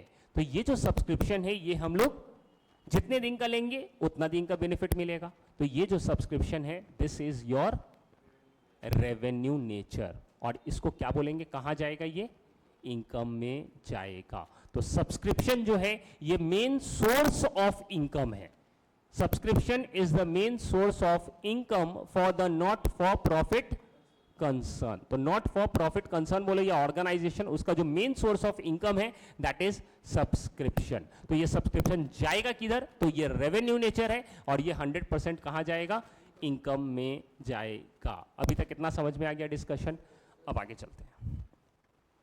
बराबर as revenue on the accrual concept, मतलब एक्रूअल कॉन्सेप्ट इसलिए बोलता है क्योंकि अब इसके अंदर पैसा नहीं भी मिला तो भी हम लोग रिकॉर्ड करेंगे। पैसा मिला तो वो तो रिकॉर्ड होगा, बट नहीं मिला, मिलने वाला है, तो वो भी मेरे लिए क्या हो जाएगा, जब मिल जाएगा तो वो क्या हो जाएगा, मेरे लिए इनकम हो जाएगा, तो वो भी मेरे लिए इनकम ट्रीट किया जाएगा। अब जो इसके अंदर टफनेस आता है ये चैप्टर के अंदर, this is just because of subscription. यही है जहां हम लोगों को प्रॉब्लम में डालता है। आया बात समझ में? I will try my best कि ये वाला सब्सक्रिप्शन वाला पार्ट आप लोगों को दिक्कत ना दे। We will see to it कि ये प्रॉब्लम नहीं होगा, ठीक है। आते हैं अब आगे, बस चलिए सुनो इधर। तो 3 अकाउंट यहाँ पे, 3 अकाउंट मतलब 2 अकाउंट और एक बैलेंस शीट स्टेटमेंट बनाना होता है। The different component of the financial statement, financial statement के अंदर क्या क्या आता है of the not for profit concern, वो क्या है उसके अंदर। सबसे पहले रिसिप्ट एंड पेमेंट अकाउंट, फिर आता है income and expenditure account, and दूसरा बैलेंस शीट। ज्यादातर आपको ये रिसिप्ट एंड पेमेंट अकाउंट पहले से दिया रहेगा, तो हम लोगों को फोकस करना है income and expenditure and then balance sheet. अब आ जाओ इधर, preparation of receipt and payment account. तो अब ये है क्या, तो यहाँ पे कुछ नहीं है, this is a summarised form of the cash book, मतलब पैसा कितना आया या पैसा कितना गया। अब ये पैसा जरूरी नहीं है कि आपके जेब में कितना पैसा आया, आपके बैंक अकाउंट में भी जो पैसा आया वो भी कहाँ रिकॉर्ड होगा, रिसिप्ट एंड पेमेंट अकाउंट में। तो रिसिप्ट मतलब अगर आपके जेब में पैसा आ रहा है, मतलब आपके क्लब में या ऑर्गेनाइजेशन में पैसा आया, कैश, हार्ड कैश, या फिर बैंक के थ्रू आया, तो that will be also treated as receipt only. और जो पैसा जाएगा उसे ट्रीट किया जाएगा एज अ पेमेंट। तो इसका हुलिया कैसा रहेगा, receipt, payment, receipt and payment account, ये हो गया डेबिट साइड, ये हो गया क्रेडिट साइड। समझ रहे हैं ये बात सबको? डन। यहां पे स्टार्ट करेंगे ओपनिंग बैलेंस से, मतलब कितना पैसा मेरे पास है। मान लो यहां पे 100 रुपया है, डन। और बाकी जो भी पैसा आया, सारा पैसा जो आएगा वो 2 नेचर का हो सकता है, या तो कैपिटल या तो रेवेन्यू। यही बात हम लोग ऑलरेडी डिस्कस किए। तो पैसा आते समय ये नहीं देखेंगे ये कौन सा नेचर का है, जो भी पैसा है पहले पैसा ले ले, बाद में उसको सेग्रीगेट करेंगे कि इसको इनकम में लेने का या फिर लाइबिलिटीज में लेने का। तो जो भी पैसा आएगा या तो रिसिप्ट नेचर का हो या फिर रेवेन्यू नेचर का हो या फिर कैपिटल नेचर का हो, that will come under receipt side only. Understood everyone? तो ये आ जाएगा इधर, मान लो 1000 रुपया आ गया। अंडरस्टूड? अब एक बात बताओ, पैसा मिलते समय मान लो अब यहां पे साल का भी बहुत बड़ा खेल है। साल बोले तो ईयर, जो फाइनेंशियल ईयर होता है। सो फाइनेंशियल ईयर कहां से कहां स्टार्ट होता है? जल्दी जल्दी एकदम, अप्रैल टू मार्च। तो 1 अप्रैल 2021 एंड कब होगा? 2022। तो ये कौन सा साल कहलाएगा? 21-22, हाँ या ना? पक्का? कुछ चेंजेस करना है तो कर लो। Online mode, is this year correct? अगर 1/4/2021 से 31 मार्च 2022 लिखा है तो क्या ये 21-22 साल कहलाएगा या कोई और दूसरा साल कहलाएगा? पक्का? तो ये जो साल कहलाएगा, इस साल को हम लोग बोलेंगे करंट ईयर। क्या बोलेंगे? Current year. तो बताओ, इससे पहले का जो भी साल होगा उसे कौन सा साल बोलेंगे? Previous year. कौन सा साल होगा उससे पहले? 20-21। उससे पहले अगर और देखा जाए तो 19-20। उससे पहले 18-19, और जब जाना है तब तक चले जाओ। तो ये जो भी साल कहलाएगा इससे पहले, that will be treated as previous year. समझ रहा है ये बात सबको? बहुत इंपॉर्टेंट टॉपिक अभी कवर हो रहा है, मतलब जो छोटा छोटा चीज है ये बहुत माने रखिएगा। और जब हम लोग सम्स करेंगे तो उस समय पे ये सब का impact will be very very important. तो इसलिए प्लीज इसको समझो अच्छे से, ये ईयर के अंदर कंफ्यूजन नहीं होना चाहिए। अब आते हैं आगे, करंट ईयर कौन सा साल है? 21-22, बराबर है। और प्रीवियस ईयर कौन सा कहलाएगा? 21-22 से पहले का साल। इसके बाद वाला जो साल है वो क्या कहलाएगा? बराबर, नेक्स्ट ईयर। Next year. अच्छा, ये प्रीवियस ईयर का दूसरा नाम? प्रीवियस ईयर का दूसरा नाम, अच्छा यहां पे असेसमेंट ईयर यूज नहीं करेंगे। This will be used in case of tax. Previous year and assessment year ये टैक्स में यूज होता है। इनकम टैक्स जब पढ़ोगे तो उस दिन आप समझ लोगे, आज ये यूज मत करना, कंफ्यूजन होगा। तो यहां के लिए हम लोग क्या समझेंगे? Next year. और ये जो साल अभी चल रहा है दैट इज करंट ईयर। इससे पहले वाला साल प्रीवियस ईयर बोलेंगे या फिर लास्ट ईयर्स बोल सकते हैं। आया बात समझ में? तो ये प्रीवियस ईयर बोलो या फिर लास्ट ईयर बोलो। अभी तक कितना बात समझा सबको? हाँ या ना एवरीवन? अब सुनो इधर, कौन से साल में हम लोग हैं? 21-22, बराबर है। अच्छा हुआ अभी बोले नहीं 24-25, 21-22, क्योंकि अपने सम्स के हिसाब से वी आर इन 21-22। अब ये 21-22 का हम लोगों को कौन सा अकाउंट प्रिपेयर करना है? Very good, income and expenditure account prepare करना है। और क्या प्रिपेयर करना है? Balance sheet. अब एक बात बताओ, ये बैलेंस शीट कौन से डेट को बनता है? 31 मार्च 2022 को बनेगा। तो उस दिन मेरे पास जो भी एसेट होगा, जो भी लाइबिलिटीज होगा, वो वहां चला जाएगा। अंडरस्टूड? अब आया इनकम एंड एक्सपेंडिचर। अब ये इनकम एंड एक्सपेंडिचर बन रहा है कौन से साल के लिए? 21-22 के लिए। तो जो इनकम 21-22 का है सिर्फ वही रिकॉर्ड करना होता है इन इनकम एंड एक्सपेंडिचर अकाउंट, और जो एक्सपेंस 21-22 का है वही रिकॉर्ड करना होता है इनकम एंड एक्सपेंडिचर अकाउंट में। हाँ या ना? बराबर है ना? क्योंकि हम लोगों को उस साल का हम लोगों को प्रॉफिट देखना है, और यहां पे प्रॉफिट नहीं बोलेंगे बल्कि हम लोग हिसाब किताब देखेंगे कि इनकम कितना, एक्सपेंस कितना, कितना अपने पास बच रहा है, कितना नहीं बच रहा है, वो हम लोग देख रहे हैं। तो ये साल का ही तो देखेंगे ना। तो अब दूसरे साल का भी इसी में इंक्लूड कर लेंगे, तो फिर जो मिलेगा अपने पास बैलेंस, वो बैलेंस बराबर नहीं मिलेगा। इसलिए इनकम एंड एक्सपेंडिचर जो बनेगा, this will be for the whole year and that too for the current year only. आया बात समझ में? डन? अब इससे पहले कौन सा अकाउंट बन रहा था? इनकम एंड एक्सपेंडिचर से पहले, इनकम एंड एक्सपेंडिचर से पहले किसके बेसिस पे इनकम एंड एक्सपेंडिचर अकाउंट बनेगा? Receipt and payment. अब रिसिप्ट एंड पेमेंट में क्या दिखाना है अपने को? पैसा आना और पैसा जाना। अब मान लो आपको पैसा मिल रहा है और कोई बंदा आया पैसा देने के लिए 21-22 में। कब आया? 21-22 में। आया बात समझ में? 21-22 में वो पैसा देने के लिए आया और he has given you 2 lakh rupees. Done? Done? और आपको मिलना चाहिए था 10,000 रुपए करके मान लो रेंट आपको मिल रहा है तो 12 महीने का कितना मिलेगा? 1,20,000। तो मिलना चाहिए था 1,20,000, पर वो कितना देकर जा रहा है? 2 लाख। इसका ये मतलब हम लोग समझ रहे हैं अभी थोड़ी देर के लिए कि जो बाकी 80,000 मिल रहा है, this is for the previous year. मतलब प्रीवियस ईयर बाकी था पैसा जो मुझे अभी नहीं मिला था प्रीवियस ईयर, तो वो कब देगा? जाहिर सी बात है नेक्स्ट ईयर में ही देगा।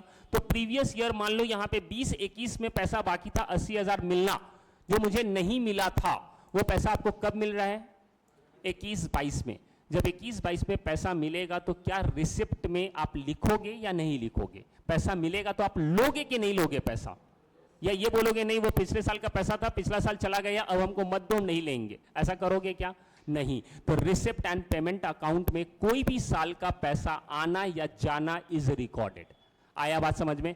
तो रिसिप्ट में कोई भी पैसा रिकॉर्ड हो सकता है, या तो ये साल का, या तो पिछले साल का, या तो अगले साल का। ऐसा भी तो हो सकता है ना कि वो बंदा आया 2 लाख रुपया देने के लिए, बट इस साल का कितना पैसा मिलना चाहिए था? 1 लाख। बट वो बोलता है भाई मुझे लॉटरी लगा है, पैसा बहुत है मेरे पास, 1,20,000 ले और प्लस 80,000 नेक्स्ट ईयर का भी आज ही लेकर चले जा। आया बात समझ में? तो वो पैसा हमको कब का दे रहा है?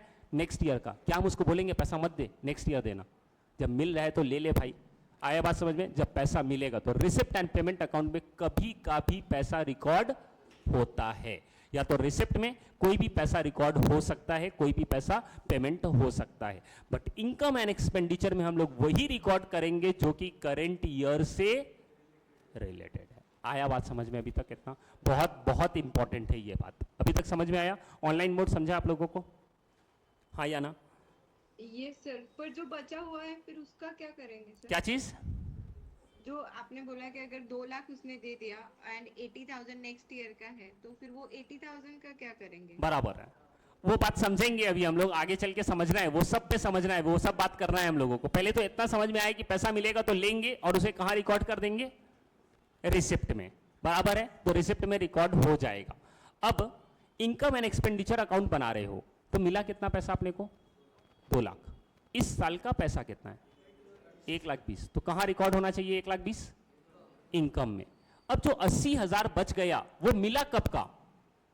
नेक्स्ट ईयर का मिल रहा है आज। तो आज आपके ऊपर क्या हो गया? कर्ज।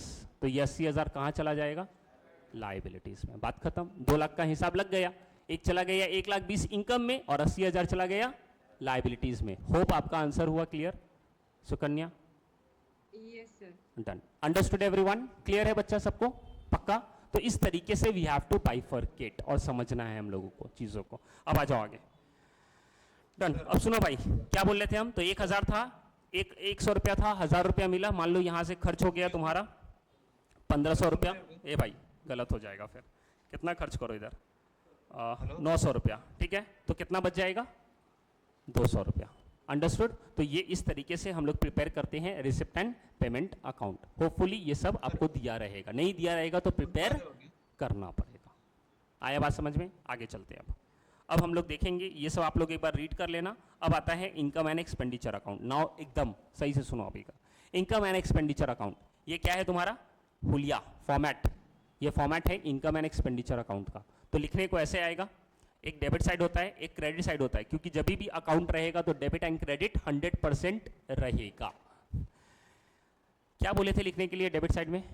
एक्सपेंडिचर, इसलिए यहां पे एक्सपेंसेस लिखा हुआ है। और क्रेडिट साइड में क्या लिखने बोले थे? इनकम। तो नाम पे कभी मत जाना, नाम पे गए तो गलत हो जाएगा सब कुछ। अंडरस्टूड? अब यहां पे इनकम जो एक्सपेंस आएगा तो कौन सा एक्सपेंसेस? अब बताओ ये एक्सपेंस जो आ रहा है वो रिसिप्ट एंड पेमेंट के कौन से साइड से आ रहा है? मतलब कौन से साइड से आ रहा है? Credit side. और क्रेडिट साइड में क्या है? रिसिप्ट या पेमेंट? पेमेंट से आ रहा है। आया बात समझ में? तो पेमेंट वाला या तो एक्सपेंस में आएगा या फिर एसेट्स में जाएगा। अब यहां पे कौन सा पेमेंट, मतलब कौन सा टाइप का एक्सपेंस आएगा? रिकरिंग। और उसका क्या नाम है? कौन सा नेचर है वो? Revenue nature. इसलिए यहां पे देखो ओनली रेवेन्यू एक्सपेंसेस। तो यहां पे सिर्फ और सिर्फ रेवेन्यू एक्सपेंसेस को रिकॉर्ड करेंगे। आया बात समझ में? Done everyone? और यहां पे क्या आ जाएगा फिर? ये इनकम किधर से आएगा? रिसिप्ट से। और रिसिप्ट में से भी कौन सा रिसिप्ट लेना है हम लोगों को? सिर्फ रेवेन्यू नेचर वाला। तो only revenue receipt. Understood this much? ये दोनों अभी तक समझ में आ गया? और इसके अंदर क्या बोल रहा है कि only related to the current period. यही तो बहस किए थे, 2 लाख रुपया मिला बट इस साल का कितना है 1,20,000, तो 1,20,000 ही लिखेंगे। कहां पे, एक्सपेंस या इनकम? इनकम में, इनकम में ना, क्योंकि वो इनकम हम ट्रीट कर रहे हैं अपने कोई एग्जाम्पल के हिसाब से, तो दैट इज योर इनकम। और अगर खर्च हो रहा है, पैसा दे रहे हो, पैसा कब का दे रहे हो, अगर इस साल का पैसा दे रहे हो तो इस साल का पैसा यहां आएगा। नेक्स्ट ईयर का अगर पैसा दे रहे हो तो वो यहां लिखने का जरूरत नहीं है। तो नेक्स्ट ईयर का पैसा अगर हम आज ही दे दिए तो मेरे लिए क्या, लायबिलिटी। ये क्या कहलाएगा, ये कौन सा एक्सपेंस कहलाएगा? पहले से पैसा दे देना। ये आउटस्टैंडिंग या प्रीपेड? Prepaid expense. और पहले से पैसा दे देना मतलब इसका मतलब बेनिफिट मिलने वाला है, तो ये मेरे लिए क्या हो जाएगा, एसेट हो जाएगा। आया बात समझ में? तो 2 लाख अगर देते हो, मान लो अब पेमेंट के हिसाब से समझो 2 लाख पेमेंट, तो 2 लाख पेमेंट में से इस साल का एक्सपेंस कितना है 1,20,000, तो जो 80,000 एक्स्ट्रा दिए हो वो कहां पे चला जाएगा तुम्हारा, एसेट में चला जाएगा। और पेमेंट वाला किधर जाता है, या तो एक्सपेंस या तो एसेट। तो एक्सपेंस में गया 1,20,000 और एसेट में गया 80,000, तो ये दोनों मैच कर दिया। Understood everyone? पक्का क्लियर आ रहा है? आगे फिर क्या बोला, शोज ईदर सरप्लस या शोज डेफिसिट। मतलब ये वाला हम डिस्कस ही नहीं किया, जो करना था वो हमको स्टार्टिंग में ही करना था। अभी तो सुनो, समझ रहा है कि ये सब क्या बना था? Trading account, profit and loss account and balance sheet बनाना है क्या ये चैप्टर में? नहीं, बिल्कुल भी नहीं बनाने का है, ये सिर्फ हम रेफरेंस ले रहे थे उतने दिन देर से। अब बताओ ये प्रॉफिट एंड लॉस अकाउंट से क्या निकलता था बैलेंसिंग फिगर? नेट प्रॉफिट या फिर नेट लॉस? नेट प्रॉफिट किधर आता था, डेबिट साइड या credit side? Net profit, profit and loss account में डेबिट साइड, तो डेबिट साइड में लिखा करते थे हम लोग नेट प्रॉफिट, और नेट लॉस किधर लिखते थे, क्रेडिट साइड। दोनों में से कोई भी एक होगा। अंडरस्टूड? तो उसी तरीके से we are preparing income and expenditure, but यहां पे क्योंकि ना फायदा ना नुकसान, क्योंकि ये बिजनेस फायदे के लिए नहीं किया जा रहा है, तो इसलिए यहां पे प्रॉफिट एंड लॉस यूज नहीं करेंगे। तो अगर यहां कुछ फायदा होता है, और फायदा कब होगा, जब इनकम ज्यादा होगा एक्सपेंस से, मतलब कौन सा साइड कम होगा, कौन सा साइड बैलेंसिंग फिगर आएगा, इनकम ज्यादा है एक्सपेंस कम है, मतलब एक्सपेंस साइड कम आएगा। तो एक्सपेंस साइड कुछ लिखना पड़ेगा, मतलब एक्सपेंस साइड मतलब बोले तो डेबिट या क्रेडिट, डेबिट साइड। तो debit side we have to write something, तो we can't write net profit over here, we have to change the term, just because ये बिजनेस के लिए नहीं है, ये प्रॉफिट कमाने वाला बिजनेस के लिए नहीं कर रहे हैं हम लोग, बट कहीं ना कहीं फायदा तो हो जा रहा है, तो ये फायदा को फायदा नहीं बोलेंगे बल्कि इसको दूसरा नाम बोलेंगे, दैट इज योर सरप्लस। और सरप्लस किसको बोलते हैं, एक्सेस क्या है, इनकम या एक्सपेंडिचर, इनकम। तो excess of income over expenditure, इसको बोला जाता है सरप्लस। Understood everyone? क्लियर है?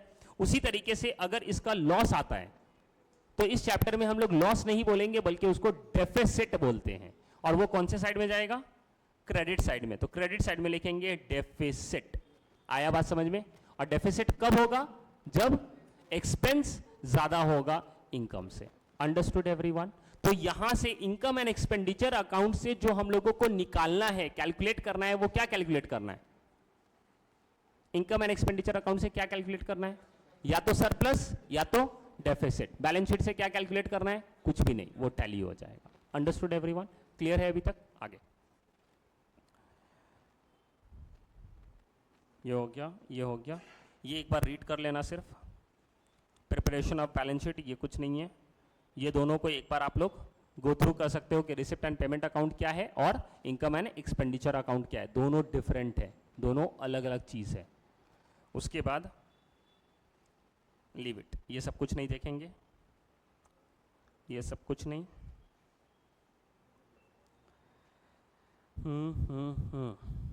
ऐसा करो,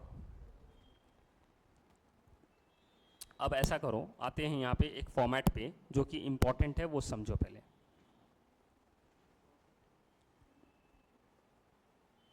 ये कौन सा अकाउंट है,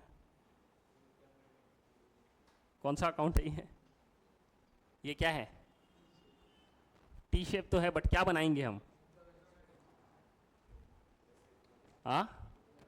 सुनो इधर, this is income and expenditure account. ये ऐसा क्यों हो रहा है, तो this is income and expenditure account.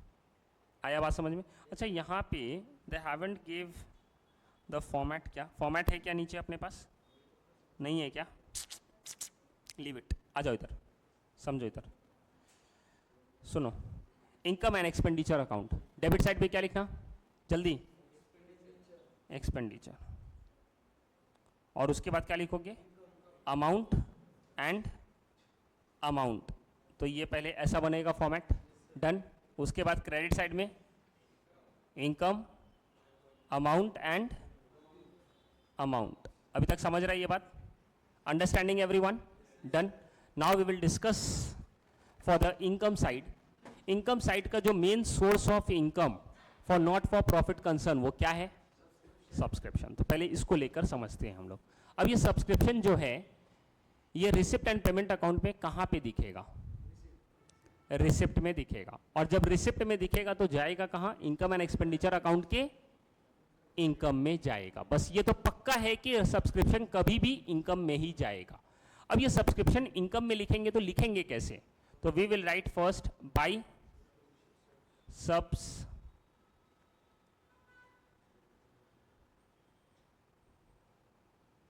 Subscription. आया बात समझ में? डन। अब ये आ गया बाय सब्सक्रिप्शन। अब ये हो गया तुम्हारा एक इनकम हो गया। अब इसके अंदर व्हाट वी विल डू, अब यहाँ पे हम लोगों को कुछ फॉर्मेट देखना है और इस फॉर्मेट को याद कर लेना और इसी तरीके से हम लोग हर जगह पे अप्लाई करेंगे तो कभी भी गलती नहीं होगा। अब जो समझा रहे हैं this is very important in this part. मतलब ये पूरा चैप्टर का जो मेन जान है वो समझ लो सब्सक्रिप्शन है। ये समझ में आया तो समझ लो आपका मैक्सिमम काम हो जाएगा।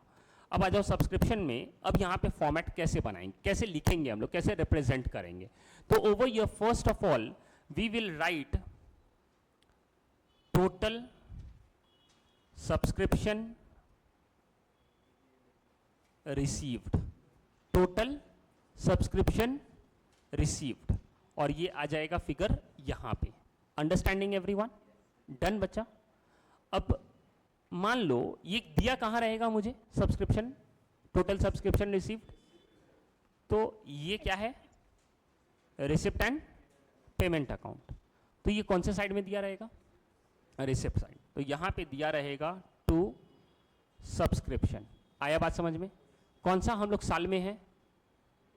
वाह, 21-22। तो प्रीवियस ईयर कौन सा हो जाएगा? Previous year 20-21। तो यहां पे दिया है 20-21, 21-22 एंड 22-23। ठीक है, डन। अब यहां जो रिसिप्ट में बताया है कि मुझे टोटल जो पैसा मिला है that is 4 lakh rupees. But ये 4 लाख रुपीज मुझे ये तीनों साल का मिलाकर मिला है। आया बात समझ में? जैसे इसका मिला है मुझे 50,000 20-21 का पैसा, 21-22 का पैसा मिला है मुझे 2 लाख रुपया, और रादर इसको 3 लाख कर दो, और 22-23 का पैसा मिला है 50,000 रुपया। तो टोटल पैसा मेरे जेब में कितना आ गया? 4 लाख। आया बात समझ में? अब अगर इस चीज को यहां पे देखो और इसी चीज को we have to write in the income and expenditure account. तो इनकम एंड एक्सपेंडिचर अकाउंट में सबसे पहले हम क्या बोले लिखने को? Total subscription received. बताओ कितना लिखोगे? 50,000, 3 लाख, 50,000 या 4 लाख? जल्दी। हम यहां पे वर्डिंग क्या लिखे हैं? Total subscription received. बात खत्म। कितना मिला अपने को? 4 लाख रुपया। आया बात समझ में? Done everyone? जो फॉर्मेट बता रहे हैं खाली ये बस समझ के रखो, ये बहुत बहुत काम आने वाला है। वो जो तुम बताए हो दैट इज करेक्ट, आपका आंसर अभी तक करेक्ट है, बट हमको नहीं जाना है, वैसे हमको समझना है वो चीज। आया बात समझ में? तो how much we will write? 4 lakh. ठीक है, तो ऐसा करो, अभी अमाउंट मत लिखो, हम यहाँ पे लिख रहे हैं, ठीक है ना? आप सिर्फ यहाँ पे अभी क्रॉस करके रखो तो आपका कम से कम फॉर्मेट रेडी हो जाएगा। उसके बाजू में समझने के बाद तब जाके आप अमाउंट लिख देना तो आपको समझ में आने लगेगा। तो यहाँ पे हम लोग कितना लिख देंगे? यहाँ पे बोले तो मतलब अंदर कॉलम में ही लिखेंगे। आया बात समझ में? तो 4 लाख हम अंदर कॉलम में लिखेंगे 4 लाख रुपीज। आया बात समझ में? डन। अब एक बात बताओ, ये 4 लाख रुपया में मुझे पैसा कब कब का मिला? 20, 21, 21, 22 एंड 22, 23। करेक्ट है एवरीवन? अब बताओ ये जो 20, 21 है ये कौन सा साल कहलाएगा? Previous year. Previous year. ये जो 21, 22 है ये कौन सा साल कहलाएगा? Current year. और ये जो 22, 23 है ये कौन सा साल कहलाएगा? Next year. आया बात समझ में? तो हम कौन सा अकाउंट में ये लिख रहे हैं? कौन से अकाउंट में लिख रहे हैं हम? इनकम एंड एक्सपेंडिचर अकाउंट में। इनकम एंड एक्सपेंडिचर अकाउंट में कौन सा साल का जाना चाहिए अमाउंट? सिर्फ करंट ईयर का। तो इस पे प्रीवियस ईयर का भी पैसा है और नेक्स्ट ईयर का भी पैसा है, तो ये दोनों पैसा को क्या करना चाहिए? इसमें से माइनस करना चाहिए। आया बात समझ में? तो what we will do? Minus करेंगे। अंडरस्टूड? तो माइनस में लिखेंगे कैसे? तो यहां पे लिखो minus received for previous year, तो ये अमाउंट यहां से माइनस कर देंगे। आया बात समझ में बच्चा? डन? तो बताओ यहां से कितना माइनस करेंगे? 50,000, 2 लाख, 50,000 या 4 लाख? प्रीवियस ईयर का पैसा कितना है? 50,000। और प्रीवियस ईयर कौन सा ईयर है? 20, 21। आया बात समझ में? तो 20, 21 का अमाउंट कितना है? 50,000। तो ये 50,000 20, 21 वाला लिया जा रहा है, तो दिस इज 50,000। ये माइनस कर देंगे तो ये कितना आ जाएगा अभी? 3,50,000 रुपीज। आया बात समझ में? तो ये प्रीवियस ईयर का पैसा खत्म। अब इसमें कुछ और पैसा है क्या जो करंट ईयर से रिलेटेड नहीं है, नेक्स्ट ईयर वाला है, तो उसको भी क्या करेंगे? माइनस। तो क्या लिखेंगे उसके लिए? Minus received for next year. तो यहां पे कुछ अमाउंट और माइनस करेंगे। कितना माइनस करना है अब? 50,000। ये कौन सा वाला कर रहे हैं हम लोग? नेक्स्ट ईयर कौन सा है? 22, 23। तो 22, 23 वाला माइनस हो रहा है 50,000। तो how much it will be? 3 lakh. Understood everyone? तो अब बताओ अभी तक दिखना कितना चाहिए मेरे इनकम एंड एक्सपेंडिचर अकाउंट में? 3 लाख। क्या बराबर 3 लाख दिखने लगा अब? डन है? क्लियर? तो ये 2 माइनस करते हैं। इसी तरीके से 2 चीज हम लोग प्लस भी करते हैं। क्या करते हैं? 2 चीज प्लस। तो 2 माइनस करते हैं और 2 प्लस करते हैं। अब 2 प्लस क्या होता है वो देखो। तो द फर्स्ट प्लस इज, तो ये वाला माइनस करने के बाद कोई आंसर आएगा? अब इसमें हम लोग प्लस करेंगे।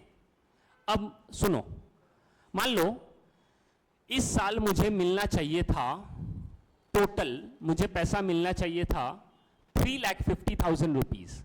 इस साल का पैसा मिलना कितना चाहिए था? 3,50,000। मतलब 20, 21, 22 है ना हम लोगों का करंट ईयर, तो 21, 22 में मिलना चाहिए था 3.5 लाख रुपया, बट 21, 22 में कितना पैसा मिला? 3 लाख। इसका मतलब 50,000 और मिलना बाकी है, तो इसको क्या बोलेंगे? आउटस्टैंडिंग। और आउटस्टैंडिंग को करते क्या है? ऐड।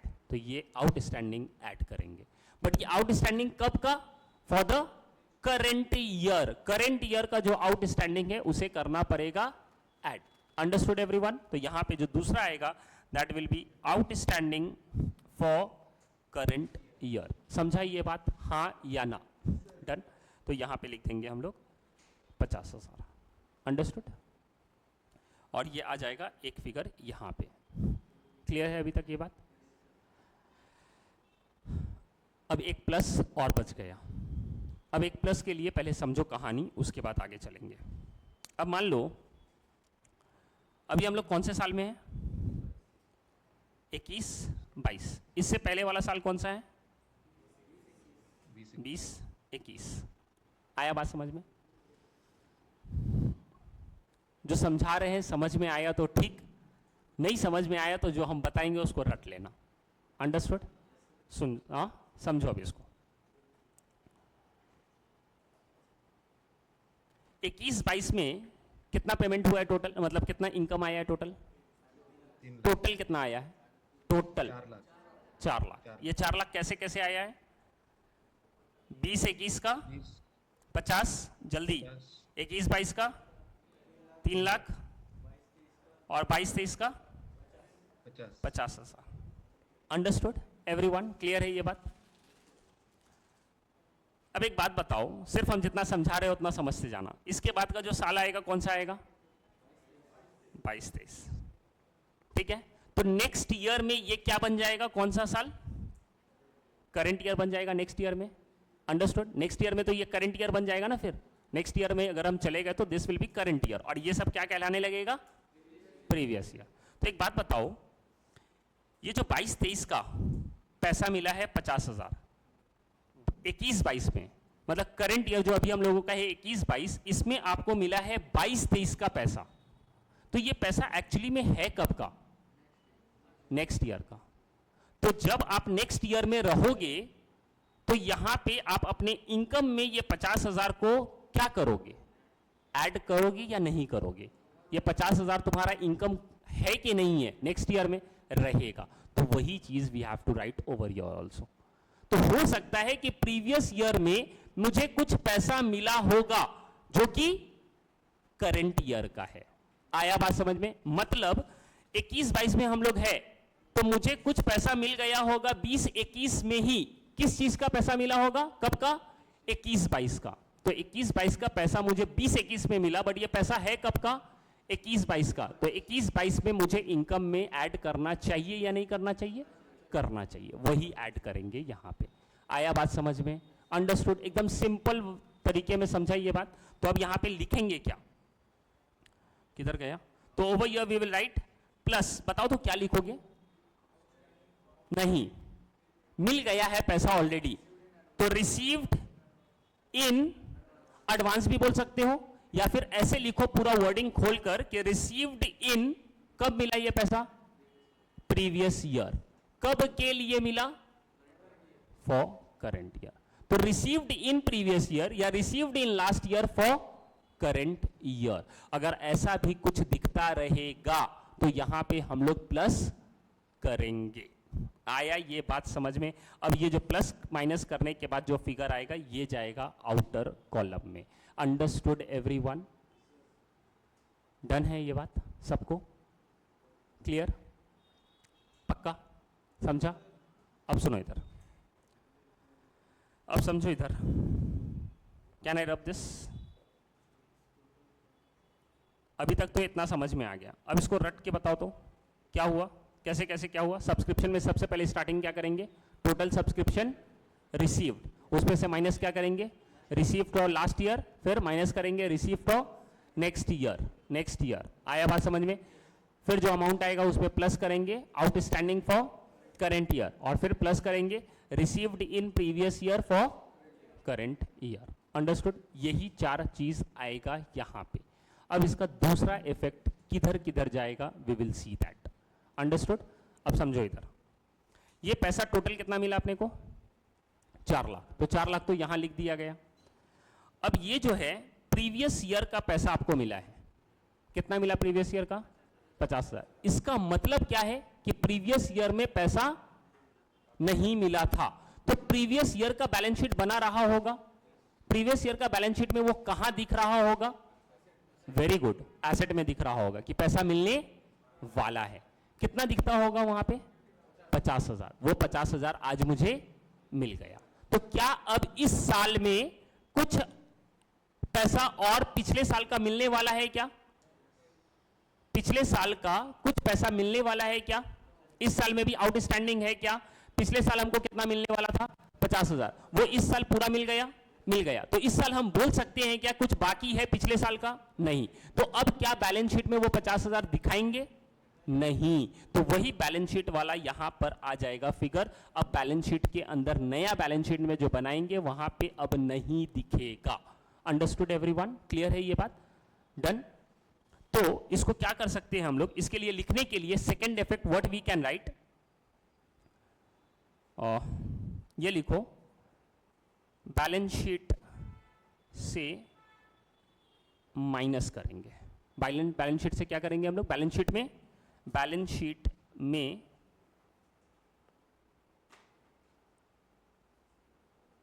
माइनस। अंडरस्टूड? तो बैलेंस शीट में हम लोग माइनस करेंगे फ्रॉम आउटस्टैंडिंग सब्सक्रिप्शन। हाँ या ना? तो आउटस्टैंडिंग सब्सक्रिप्शन पिछले साल का दिखता रहेगा। अगर मान लो पिछले साल का पैसा कितना बाकी था? 50,000। इस साल अगर वो पैसा नहीं मिलता तो क्या इस साल के बैलेंस शीट में आता या नहीं आता 50,000 कि मिलना बाकी है? आता।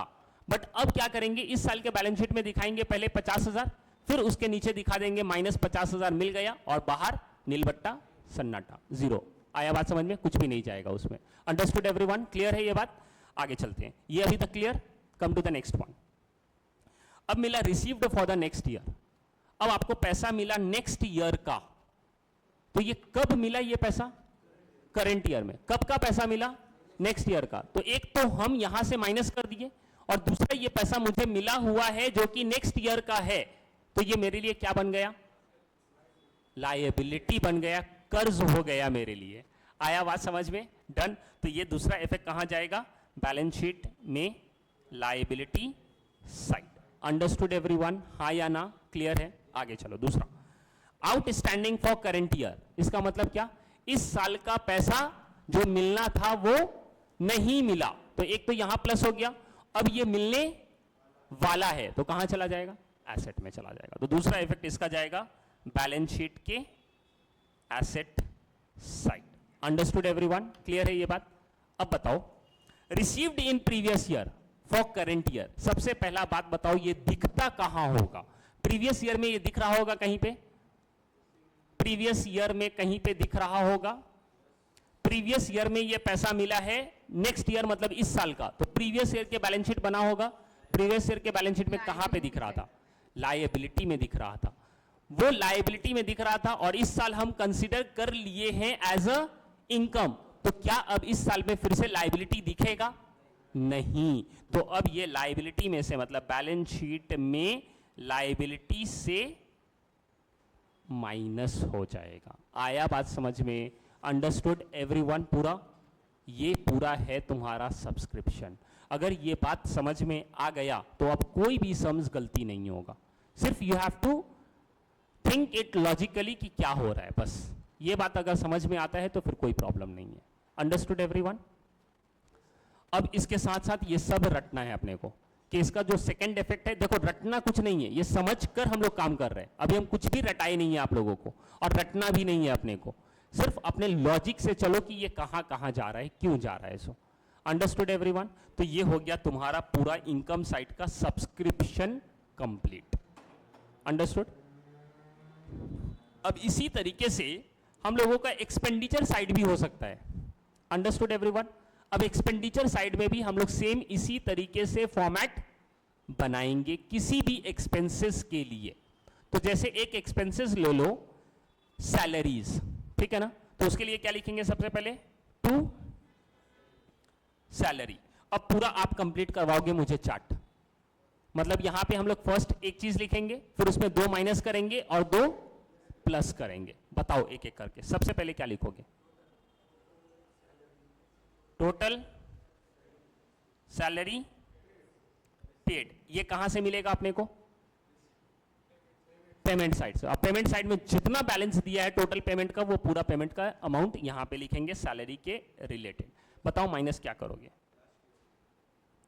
पूरा बोल के, पूरा बोलकर, लास्ट ईयर क्या? वाह, ये रिसीव्ड किधर हो रहा है भाई? ये पे हो रहा है, पेमेंट है, तो पेड फॉर लास्ट ईयर बोला जाएगा यहां पे। आया बात समझ में? तो this will be paid for last year. Understood everyone? ये माइनस, फिर कुछ फिगर आएगा, अब इसमें से क्या माइनस करोगे? वेरी गुड, कितना संभल के तुम काम कर रहे हो। गाली सुनना पड़ रहा है उसको। दूसरा इधर ये माइनस। अंडरस्टूड? अब उसके बाद क्या करेंगे यहां पे? प्लस। कौन बोला प्रीपेड सैलरी? काय का प्रीपेड सैलरी? Outstanding salary. ये भी सैलरी जो देना था वो नहीं दिए हैं, मतलब देना बाकी है इस साल का, तो दैट इज आउटस्टैंडिंग। और आउटस्टैंडिंग हमेशा होता है प्लस, तो वही प्लस कर रहे हैं यहां पे। तो ये हो जाएगा प्लस आउटस्टैंडिंग सैलरी। कौन सा? कब का? For current year. Very good. ये भाई थोड़ा ऊपर नीचे हो गया, इसको ये करो। Outstanding salary for current year. Understood? ये प्लस। अब बताओ यहां पे प्लस में क्या लिखोगे? क्या लिखोगे? वाह, ये सही है तुम्हारा। Paid in previous year for current year, मतलब आप पे किए हो पिछले साल ही इस साल के लिए, तो ये खर्च कब का है, इस साल का या पिछले साल का? Paid in previous year for current year, payment किए हैं पिछले साल, बट कब का पेमेंट किए हैं पिछले साल? इस साल का। तो पेमेंट एक्चुअली में कब का है? ये इस साल का। तो इस साल में क्या होना चाहिए? ऐड होना चाहिए। खर्च इस साल का है, इसलिए इसमें ऐड होना चाहिए। तो क्या लिखोगे यहां पे? Paid in previous year for current year, और ये ऐड हो जाएगा और ये लास्ट में चला जाएगा बैलेंस इधर। आया बात समझ में? Done everyone? क्लियर है? अब इसमें से बताओ क्या क्या करेंगे हम लोग। अब ये दूसरा इफेक्ट किधर जाएगा इसका? पेड फॉर लास्ट ईयर, इसका मतलब लास्ट ईयर में बाकी था देना, तो वो कहां दिख रहा होगा? लास्ट ईयर के कहां पे दिख रहा होगा बैलेंस शीट में? Liability side. अब वो पेमेंट इस साल हम कर चुके हैं, तो अब इस साल क्या लायबिलिटी में दिखेगा? नहीं दिखेगा। मतलब यहां पे क्या लिख देंगे? बैलेंस शीट में लायबिलिटी में से। वेरी गुड, आया बात समझ में? Understood everyone? अब एक बात बता, जैसे मान लो देना था हमको 60,000 पिछले साल का बाकी था 60,000, ठीक है ना? और पिछले साल का बाकी था 60, तो देना कितना चाहिए था? 60,000। बट अगर हम सिर्फ 50,000 दिए इस साल, तो माइनस तो 50,000 हुआ यहां पे, अभी भी 10,000 देना बाकी है, तो वो 10,000 अब कहां दिखता रहेगा? लायबिलिटीज में दिखता रहेगा। पिछले साल दिख रहा था 60,000, इस साल कितना दिखेगा? 10,000। क्यों? क्योंकि 50,000 हम लोग इस साल पेमेंट कर दिए हैं। Understood everyone? क्लियर है ये बात? जब सम्स करेंगे तो और क्लैरिटी आ जाएगा, तो अभी खाली समझ के रखो इतना। अंडरस्टूड? दूसरा बताओ, paid for the next year, ये क्या आ जाएगा मेरे लिए?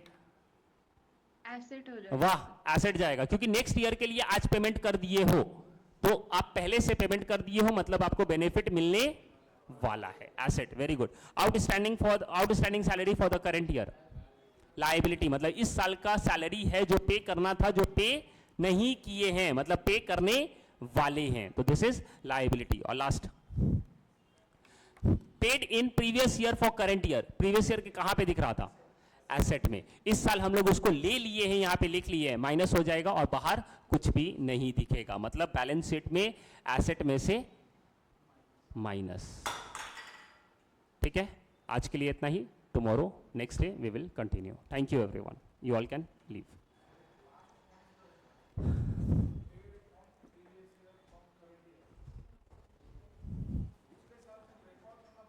नहीं, रिकॉर्ड किया है।